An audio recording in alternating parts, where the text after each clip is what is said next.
इससे पहले मैंने 5 टाइप्स करा दिए सेट के, ठीक है। इससे प्रीवियस वीडियो में अगर आपने अभी तक नहीं देखे तो जाओ उस वीडियो को देखो, डिस्क्रिप्शन बॉक्स में मैं उसका लिंक प्रोवाइड करा दूंगा, ठीक है नहीं। तो नेक्स्ट है यहां से इक्वल सेट। इक्वल सेट मतलब टू सेट इक्वल कब होते हैं कि two sets are said to be equal if they have exactly the same elements. मतलब दो सेट इक्वल तब होते हैं जब वो बिल्कुल एग्जैक्टली सेम एलिमेंट को कंटेन कर रहे हो, बिल्कुल सेम एलिमेंट होनी चाहिए, ऑर्डर से कोई मतलब नहीं है, लेकिन एलिमेंट बिल्कुल क्या होनी चाहिए, सेम होनी चाहिए। एग्जांपल में देखो जरा, एग्जांपल क्या है कि a बराबर a इक्वल टू 1 2 3 4 है और इसमें 2 3 4 1 है। देखो इसमें 1 है, यहां पर भी 1 है, यहां पे 2 है, यहां पर भी 2 है, यहां पे 3 है, यहां पर भी 3 है और यहां पे 4 है, यहां पर भी 4 है। लेकिन इसमें और इसमें थोड़ा ऑर्डर आगे पीछे हो रखा है, लेकिन सेट क्या है, एग्जैक्टली सेम है। लेकिन सेट क्या है, बिल्कुल सेम है, ठीक है। अब नेक्स्ट है कि 2 2 4 5 एंड 2 5 4, ठीक है। ये तो 2 2 5 4 है एंड 2 5 4 है। एक और मैंने बताया था जब हम सेट की डेफिनेशन हमने पढ़ी थी, उसमें लिखा था डिस्टिंक्ट ऑब्जेक्ट। क्या, डिस्टिंक्ट ऑब्जेक्ट। अब इसमें क्या है, ऑब्जेक्ट माने एलिमेंट, एलिमेंट तो इसमें रिपीट हो गया, तो रिपीट का मतलब कुछ नहीं, ठीक है ना। तो अगर सेट में कोई एलिमेंट 2 टाइम्स लिखा हुआ है तो उसे वो कोई मैटर नहीं करता है, उसे सिंगल टाइम लिखो, ठीक है। वो कोई एक्स्ट्रा एलिमेंट नहीं है, इसका मतलब कोई एक्स्ट्रा एलिमेंट नहीं है। इसका तो मतलब ये है कि ए जो है, ए जो हमें सेट दिया हुआ है वो 2 5 और 4 ही है, कोई डिफरेंट सेट नहीं है कि हमने एक एलिमेंट को 2 टाइम्स लिखा तो वो डिफरेंट सेट फॉर्मेट हो गया, नहीं, सेम एलिमेंट सेम सेट रहेगा, ठीक है नहीं। अब बी हमें क्या दिया हुआ है, 2 5 4, अब ये भी तो 2 5 4 है, तो ए और बी क्या हो गए, दोनों क्या हो गए, दोनों ही इक्वल सेट हो गए, दोनों क्या हो गए, इक्वल सेट हो गए। एक और एग्जांपल देखो जरा, अगर मैं कहूं कि a बराबर 1 2 3 है एंड b बराबर 1 2 4 है, 1 2 4 है, इसमें तो 1 2 3 है और इसमें 1 2 4 है। अब मुझे बताइएगा क्या ये दोनों सेट इक्वल है, नहीं है। क्यों, क्योंकि देखो इसमें एलिमेंट क्या है 1 2 3, इसमें क्या है 1 2 4, 3 4 का क्या है, डिफरेंट हो गए। तो a और b इसमें क्या है, वो बराबर नहीं है, a और b क्या है, बराबर नहीं है, ठीक है। तो फाइनली इक्वल सेट का बोध, दो इक्वल सेट का बोध है अगर वो बिल्कुल सेम एलिमेंट रख रहे हो, ठीक है नहीं। नेक्स्ट है इक्विवेलेंट सेट, लेकिन बिफोर इक्विवेलेंट सेट से पहले हमें पढ़ना पड़ेगा cardinal number of a set, क्योंकि इसका यूज इक्विवेलेंट सेट में है, ठीक है। तो हम पढ़ते हैं, चलो देखो cardinal number of a set की डेफिनेशन क्या होती है कि number of a element in any set A, मतलब number of element in any set A is called a cardinal number of set A.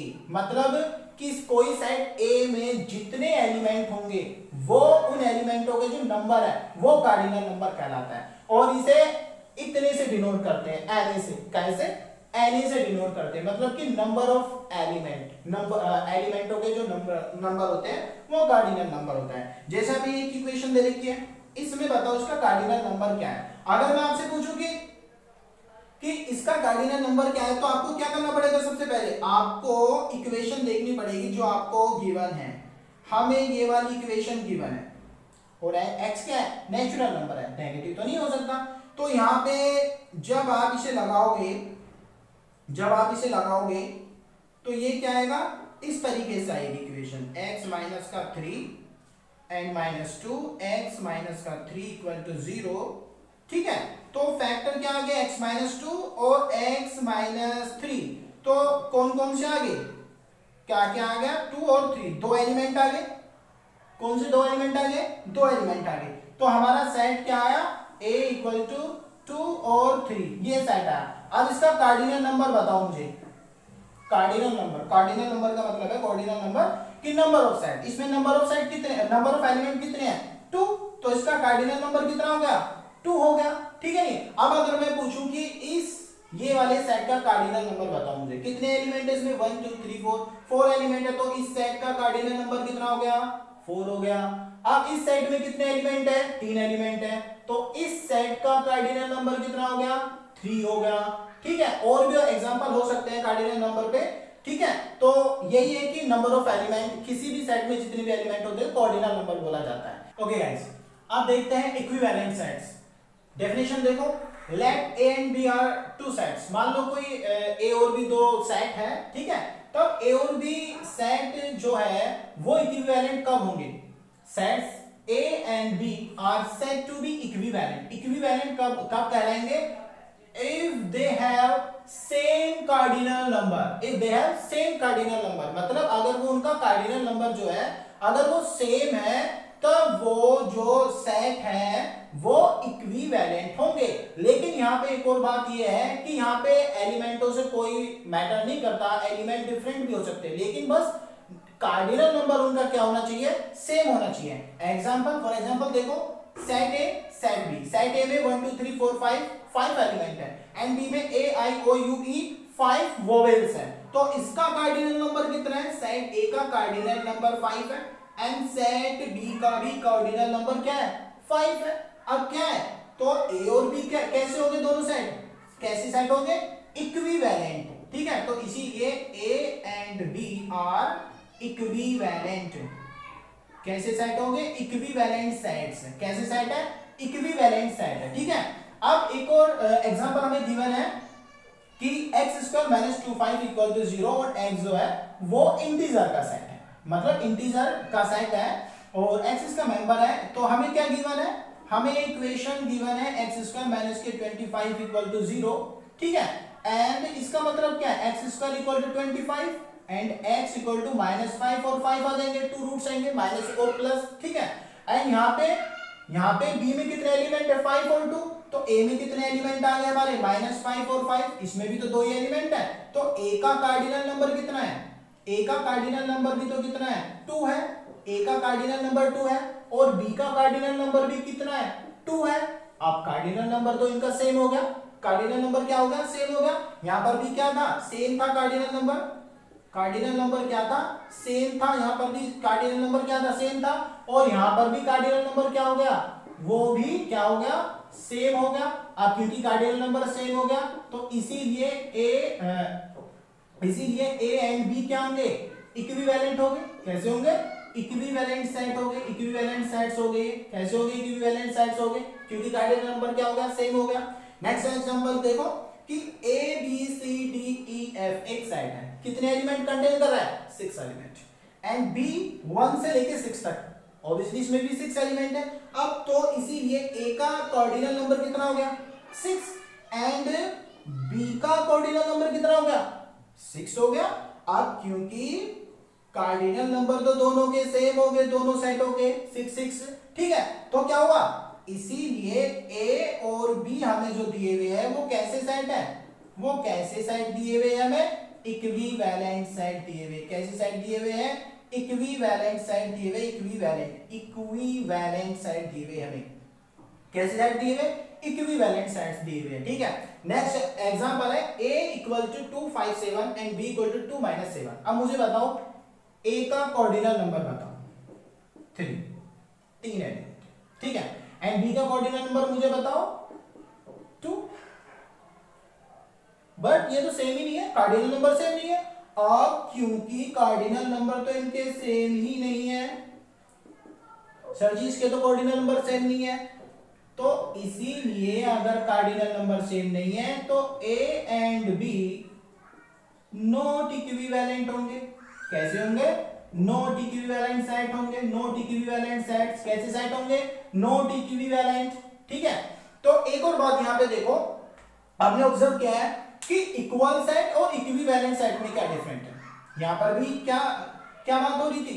Equal और इक्विवेलेंट कुछ नाम जो है इनके जो नाम है वो कुछ सेम सेंस से लगते हैं, डिफरेंस है, लेकिन इनमें डिफरेंस है। क्या डिफरेंस है?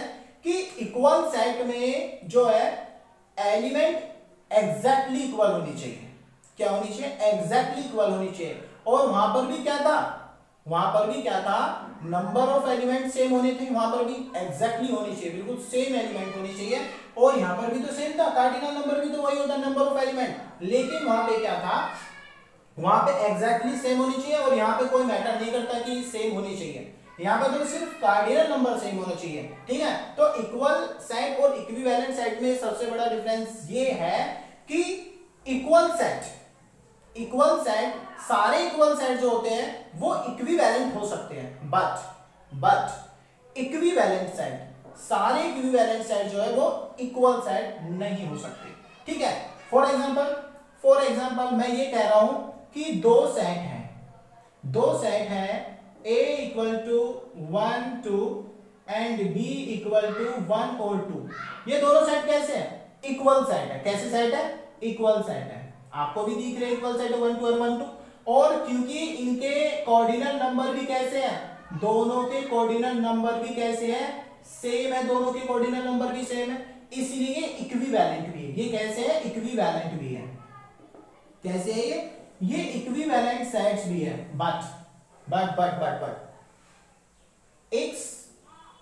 बट ये देखो, अगर मैं ये कहूं कि A इक्वल टू 1 2 3 है एंड B इक्वल टू 2 4 5 है, अगर मैं ये कहूं कि 1 2 3 एंड 2 4 5 है, ठीक है, तो बताओ मुझे कि A इक्वल टू 3 है एंड B इक्वल टू, मतलब B का कोऑर्डिनल नंबर भी 3 है। ये तो इक्विवेलेंट है, but they are not equal set. ये इक्वल थे और इक्विवेलेंट भी हो गए, लेकिन ये इक्विवेलेंट है, इक्वल नहीं है। तो ये कैसे सेट है? ये इक्वल नहीं है। ये सेट इक्वल नहीं है, बट क्या है? इक्विवेलेंट है। इक्विवेलेंट सेट है, इक्विवेलेंट सेट है। कैसे सेट है? इक्विवेलेंट सेट है। तो सारे सेट इक्वल, सारे इक्वल सेट इक्विवेलेंट हो सकते हैं, ठीक है नहीं? तो यहां पे मैं लिख देता हूं कि all sets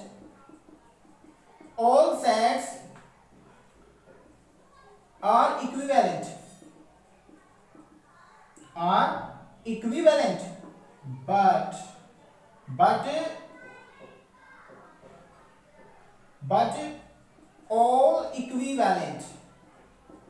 but all equivalent sets are not equal, equivalent sets, ठीक है। तो सारे सेट्स, ऑल इक्वल सेट, यहां पे लिख लो कि ऑल इक्वल सेट, एक सेकंड यहां पे मिस्टेक हो गई है कि all equal sets are equivalent sets, but all equivalent set are not equal sets, ठीक है। तो ये थी इक्विवेलेंट सेट की डेफिनेशन, ठीक है। नेक्स्ट है यूनिवर्सल सेट। ओके गाइस, अब बात करते हैं यूनिवर्सल सेट की। क्या होता है यूनिवर्सल सेट? देखो, a set which consist all sets in A given context is called universal set and is denoted by you, capital, ठीक है। तो मतलब क्या है इसका मतलब एक ऐसा सेट जो दिए गए सारे, जो भी आपको कॉन्टेस्ट दे रखा है, जैसे आपको ये इस कॉन्टेस्ट में कितने सेट दे रखे हैं? 3 सेट दे रखे हैं, 3 सेट है, ठीक है। ऐसा सेट बताओ मुझे जो इन तीनों सेटों को कंटेन कर ले अपने अंदर, तो वो सेट इन तीनों सेटों के लिए यूनिवर्सल सेट का काम करेगा। तो यही डेफिनेशन है कि एक ऐसा सेट जो कंसिस्ट करता है उन सारे सेटों को जो इन गिवन कॉन्टेस्ट, जो कॉन्टेस्ट में दिए हुए होते हैं, जो दिए गए कॉन्टेस्ट में होते हैं, उन सारे सेटों को कंटेन कर लेता है एक सेट, तो वो सेट क्या कहलाता है? यूनिवर्सल सेट कहलाता है। जैसे A दिया हुआ है हमें 1 2 3 अप टू 100 एंड B दिया हुआ है 2 5 7 अप टू 99 एंड C दिया हुआ है 57 58 अप टू 78। मुझे एक ऐसा सेट बताओ जो इन सारे एलिमेंटों को क्या कर ले? इन तीनों सेटों को कंटेन कर ले। मैंने कह दिया कि एक नेचुरल नंबर का मैंने सेट ले लिया।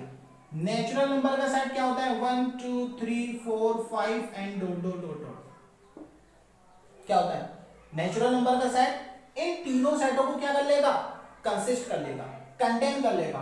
ये तीनों के तीनों सेट इसके अंदर समा जाएंगे, ठीक है, क्योंकि इसमें तो 1 से लेके इंफिनिटी तक सारे नंबर्स होते हैं, ठीक है। तो इन तीनों सेटों के लिए नेचुरल नंबर का जो सेट है वो किस तरीके का काम कर रहा है? यूनिवर्सल सेट का काम कर रहा है। काय का काम कर रहा है? यूनिवर्सल सेट का काम कर रहा है, क्योंकि n जो है इन तीनों सेटों को कंसिस्ट कर रहा है, कंटेन कर रहा है, ठीक है। नेक्स्ट है A और B। A दिया हुआ है -2 -3 अप टू -81 एंड B दिया हुआ है 1 2 3 4 अप टू 91। तो मुझे एक ऐसा सेट बताओ जो इन दोनों सेटों के लिए यूनिवर्सल सेट का काम करे। देखो, मैंने इंटीजर का सेट ले लिया। इंटीजर का सेट क्या होता है? जिसमें माइनस और प्लस सारे नंबर होते हैं विद इंक्लूड 0, ठीक है। तो कौन कौन से नंबर होते हैं, dot dot dot dot -4 -3 -2 -1 and 0 1 2 3 4 5 and dot dot dot dot. तो इंटीजर का सेट जिसमें माइनस प्लस विद जीरो सारे नंबर्स होते हैं वो क्या होता है, इंटीजर का सेट होता है, क्योंकि इसमें माइनस आ रहे हैं एंड प्लस भी आ रहे हैं। तो इन दोनों सेटों के लिए इंटीजर का ये सेट जो है, इंटीजर का ये सेट जो है, इंटीजर का ये सेट जो हमें दिया हुआ है ये यूनिवर्सल सेट की तरह काम करेगा। क्यों, क्योंकि इन दोनों सेटों को ये कंटेन कर रहा है। इंटीजर सिर्फ इंटीजर में ही नेगेटिव एलिमेंट होते हैं, ठीक है नहीं। तो ये वाला सेट एंड ये वाला सेट किसे कंटेन कर रहा है, इन दोनों को कौन कंटेन कर रहा है, इंटीजर का सेट। तो इंटीजर का सेट इन दोनों सेटों के लिए क्या है, यूनिवर्सल सेट का काम करता है, ठीक है। तो फाइनली एक सेट यूनिवर्सल सेट कब होता है, वो जब होता है जब वो सारे सेटों को जो आपके कॉन्टेक्स्ट में दिए हुए सारे सेटों को अपने अंदर कंटेन कर ले, अंदर अपने कंटेन कर ले, कंसिस्ट कर ले, ठीक है, अपने अंदर समा ले। तो वो सेट उन सारे सेटों के लिए जिनकी बात हो रही है वो यूनिवर्सल सेट का काम करता है, जैसे इन तीनों की बात हुई थी, ठीक है। अब नेक्स्ट है पावर सेट। पावर सेट के लिए आपको सबसेट की डेफिनेशन समझना बहुत ज्यादा इंपॉर्टेंट है। क्यों, क्योंकि इसमें सबसेट का कॉन्सेप्ट लगता है पावर सेट में। तो पहले हम सबसेट की डेफिनेशंस पढ़ेंगे, उसकी प्रॉपर्टीज पढ़ेंगे एंड नेक्स्ट हम पावर सेट की डेफिनेशंस पढ़ेंगे, ठीक है। तो आज के लिए इतने ही काफी है। तो इससे पहले भी मैंने काफी सारी वीडियो बना रखी है सेट के ऊपर, सेट की डेफिनेशन, इंट्रोडक्शंस वगैरह और रिप्रेजेंटेशन, वेल डिफाइंड कलेक्शंस वगैरह। और आपने अगर अभी तक वो वीडियोस देखी नहीं है तो आप देख ले उन वीडियो को, क्योंकि आप इससे आगे आपको समझ नहीं आ रही अगर आपने उन वीडियोस को देखा नहीं है, ठीक है नहीं। तो उन सारी वीडियोस के मैं लिंक प्रोवाइड करा दूंगा डिस्क्रिप्शन बॉक्स में, ठीक है ना। तो आज के लिए इतना ही काफी। Thank you and